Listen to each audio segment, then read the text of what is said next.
So first of all, I was going to start out with just a little bit about my background and how my connections to this family, just because it kind of tells, I don't know, I think it's good for us to get to know each other a little bit, basically.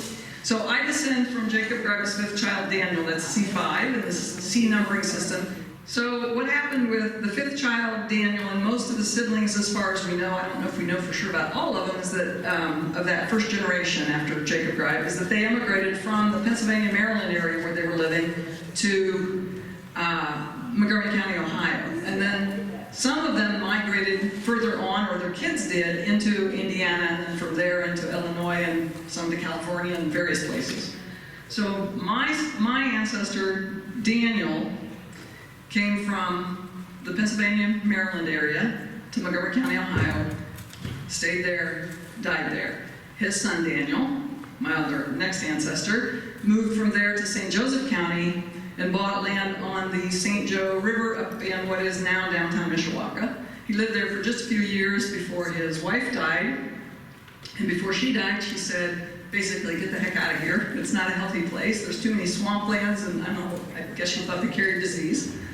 And so he ended up following one of his sons, David, down to Wabash County, because apparently David had already bought or was looking at buying some land in Wabash County. He came down to Wabash County.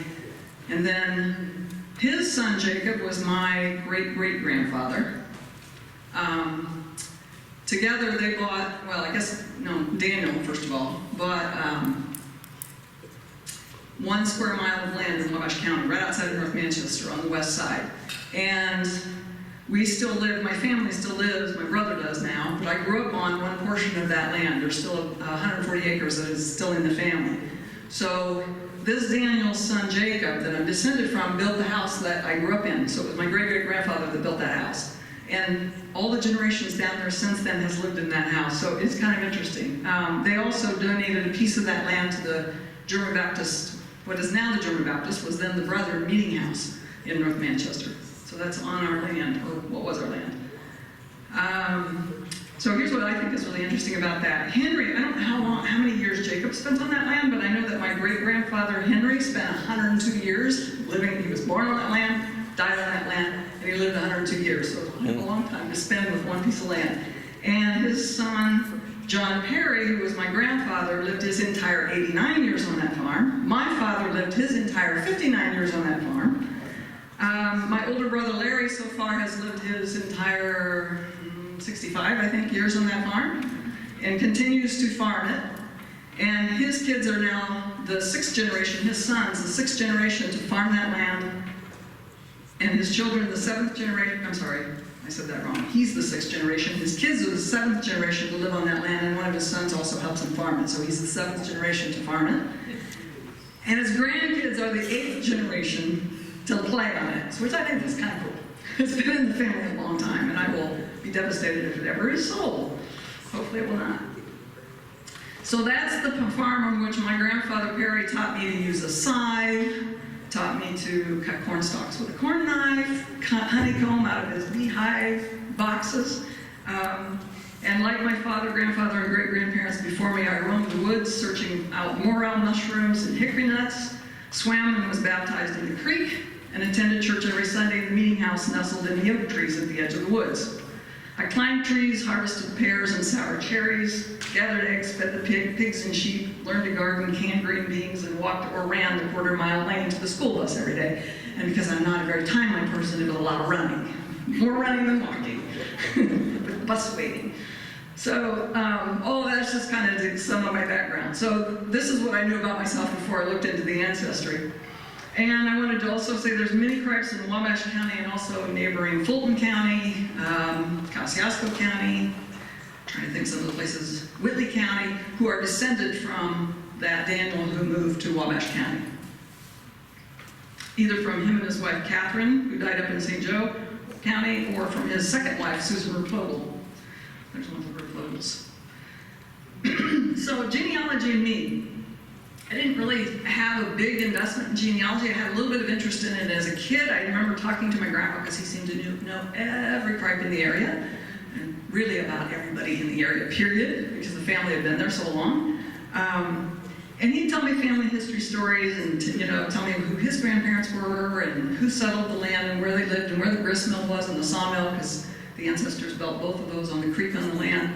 I mapped all that out, put it all together for a high school genealogy project, and then that was pretty much it until I turned 50. So that was like, I don't know, I was 16 or 17 when I did that. And didn't do much else with genealogy until it was very accidental. I'm sitting at work one day and I see on, I think it was in my, I don't know if it was just, I was online and saw it maybe, or in my email, some admonition that it would be smart to occasionally Google your name and see what's out there in cyberspace about you. And so I put in Nancy Cripe, and there was nothing of interest about me.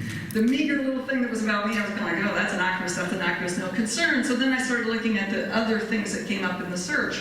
And it was all these other listings on the Cripe name, and a bunch of them were genealogy things, and that kind of piqued my interest, and so I started kind of looking at them. And I'm just tooling around out of curiosity. Wasn't busy that day, I guess. And I clicked on a link to a discussion on Ancestry.com, where I saw that the question was, did Jacob Grieb come from Germany, or does anyone know where he came from in Germany? So I started following this discussion, and because I was curious about that too, like, where did he come from? Everybody says he came from Germany, that's what I'd heard, but I didn't know where.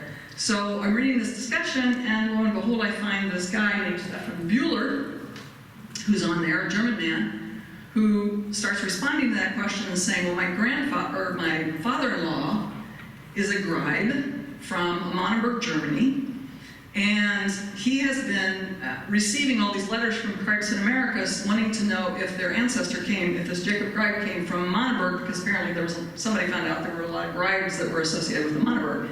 And his father-in-law looked and looked and looked, couldn't find any records of any Jacob Grieb who could have been born at the right time to have immigrated in 1733 and been age 21 when he arrived. So, which is what we knew about him. So Stefan got intrigued because he was doing his own genealogy work, and he thought, well, maybe I'll look into this because it seems like an interesting mystery to solve. So he sends out emails, and he sends out, I don't know, made phone calls, any way he could think of to contact every Grieb he could find in Germany. And mostly hit dead ends. Nobody knew of this. Any immigrant who went to America who fit this description, who was a Grieb, a Jacob Grieb, I should say. So, and then he gets a phone call one day from, or he connected anyway, with a distant cousin of his father-in-law's, a Grieb, who said, I've heard that of somebody who knew of a grandfather or great-grandfather who came from Alsace-Lorraine, that there were Griebs there. And then he had a second person who said to him, I gotta remember what this guy said, I forget this one now. Said, a phone call. He got a phone call from another contact who reported having once met an Alsatian genealogist named Albert Girardin, and that Girardin told him that the Griebs were of Swiss Huguenot origin, and that they had a long history in the Alsace-Lorraine region where they had immigrated to. So that contact suggested to him, if you want to track down this guy, maybe you need to look over in Alsace-Lorraine in France. So he contacts the Genealogical Society in Alsace, and the Genealogical Society in Alsace puts him in contact with the widow of this Albert Girardin, he himself had died. The widow tells him off the top of her head a whole bunch of the history of the Griebs. She knew it, like the back of her hand. And then sent a bunch of documentation to him as well. And she found out, he found out from her was that, I think this is where my first slide comes in. So this is the region we're talking about, first of all. So when I say Alsace-Lorraine, that's the gold and the green there, and that borders, that's part of France, that's northeastern France, that borders Germany. The Rhine River would be the sort of whitish line that's also shadowed, running between the two countries. And the red arrow is pointing to the area of Alsace and Lorraine, because they bordered right across that border. The different villages that are associated with the Griebs are from that part. So that little thumb, the Bas-Rhin department, which is kind of like a county, the Bas-Rhin is a department, the northern department of the Alsace region. And then you've got the Moselle, the Meurthe-Moselle, the Vosges, and the, Belfort, Franche-Comté. Those are all different subdivisions or counties, if you will, of Lorraine region, that green part. So the ancestors were from Moselle in Lorraine and from Alsace up there in the Bas-Rhin, or the Bas-Rhin of Alsace, I should say. Oh yeah, so we all thought that he came from Germany, and at least in my own head, what I forgot was Germany changed borders a lot. And over the course of time, and Germany today is not the same thing as Germany in 1733 or 1711 when Jacob Grieb was born. And in fact, these lands were run by German counts. They were owned and governed by German counts that answered to the Habsburgs. So it was Germany at that time, it's just that today it's France. So when you go looking in records, you have to understand French or be able to translate it in some way, get somebody to translate it for you to access the records. And the records, fortunately, are in both languages, so if at least you speak one or the other of them, you can find them. But the records, at least for the village where Jacob's baptism record was found, depending on the language of the family in question, they wrote the record in whatever language that person had, because there was both French speakers and German speakers in that region. So you see side by side, German and French records. From this Madame Girardin's documentation, this Stefan Buehler learned that around 1970, a man named Gerard Hein had combed the parish records of the region. So this was just a guy who had a genealogist from the area that was interested in looking through all the parish records and learning more about all the people that lived there in the 1500s, 1600s, 1700s. And he sat down at a typewriter, I can't imagine doing this, sat down at a typewriter and transcribed them all the villages in that region. This is what he was looking at, if you can imagine. This is Jacob Grieb's birth record, our ancestor, the immigrant. What it says up in the top left, that's cropped a little bit poorly, I should have gotten a better copy of it, but it's 1711, that's the year, and then it says the 14th of August, so that was when he was born, not born, but baptized. We don't know the exact date of his birth, probably a few days before that, maybe a week or two, depending on how long it took him to get him baptized. That's when he was born, and it says he was born to Jacob Grieb and Veronica Lance of Ellering. They spelled it with an E, but that's the way he wrote it, probably was how they pronounced it, but it was actually Hellering, Hellering, or Helleringen with an EN on the end. Today that's called, in French, as the lands go back and forth between the two countries, the languages flip-flop. So now it's called Ellering. It's spelled just pretty much like that with an H at the beginning, but you don't pronounce the H. So it's Ellering les Fenetranges. It's a complicated name. That's where they actually lived, because that's what the record says. They were from there, but they worshipped in this church in Diedendorf. These are in the parish records of the village of Diedendorf, which is a tiny village. I think this next one shows it. Tiny village, I don't know how well you can see it, but the red arrow is pointing into it. I wish I had a pointer. I don't think this map shows, it doesn't show Ellering, but it shows Fenetrange, and Ellering is right next to it. So Ellering, les Fenetrange, or Elleringen as it was then, would have been there. Diedendorf is there. This is a pretty, is it large scale or small scale? I don't remember which is which. But you're looking at short distances there. It might look like it's further apart, but it's not. That's actually only about, if I remember right, 8 kilometers apart between Diedendorf and Ellering. And apparently the situation was that the church in Diedendorf was a Protestant Reformed church that ministered to both the French and the Germans of the region. They actually sought out a Swiss cleric who spoke both languages fluently and recruited him because there were so many inhabitants in that region who were Protestant Reformed who were of both languages and both cultures. And so they needed somebody who could minister to both of them. And that's why the records are in both languages. So, in fact, a lot of the congregants that show up in the records are not from Diedendorf themselves, but from the surrounding villages, Bolskirchen, and Eschweiler, and I think there's Kierberg, and Gerlingen, and Rauweiler. All of those traveled, if they were, Protestant Reformed, they traveled to Diedendorf to the church to worship, and to also get the kids baptized and so on. And that's where the records were. So one of the things I said here is notice the very serpentine border, that dashed gray line, if you can see it kind of under the red arrow. It's very serpentine. That's between what is now Alsace and Lorraine, or between the Bas-Rhin and the Moselle departments. It's not a straight line at all. It's like, so the villages are close together, and they're just right across the line from each other in terms of the regions. I had spent 6 years in Strasbourg. Between 1980 and 1989 is when I left. There were 2 different visits. One time was 2 years, the next time was 4 years. that I lived there. And the whole time I was there, I had no idea my ancestor was anywhere from the region. And when I looked at it, I went, oh my gosh, Strasbourg and these ancestor villages, they're 50 miles apart. I could have so easily have visited had I known. And then I looked at this, and it blew me away even more, because the little village of Montfilaire, which I'm pointing out there, it's also surrounded in pink, but with the red arrow. Montfilaire is where I first set my feet on French soil in 1980. They brought us in, when I went there as an exchange student, they brought us to Luxembourg. We flew into Luxembourg City and came from the airport by bus down to northern Alsace to a retreat center in Montfilaire, which is about 50 miles from Strasbourg. And I looked at that and I was like, holy cow, Montfilaire is only, I looked it up, I gotta find this now, shoot, where is it? 8 miles? I think it's 8 miles, as the crow flies. Had I known when I arrived there in 1980 that my ancestor was from a neighboring town, I could have walked those 8 miles. I would have walked those 8 miles to go see that village if I had to. And I spent 4 days there and had no idea of it. So he was baptized 269 years before I arrived there in the same region.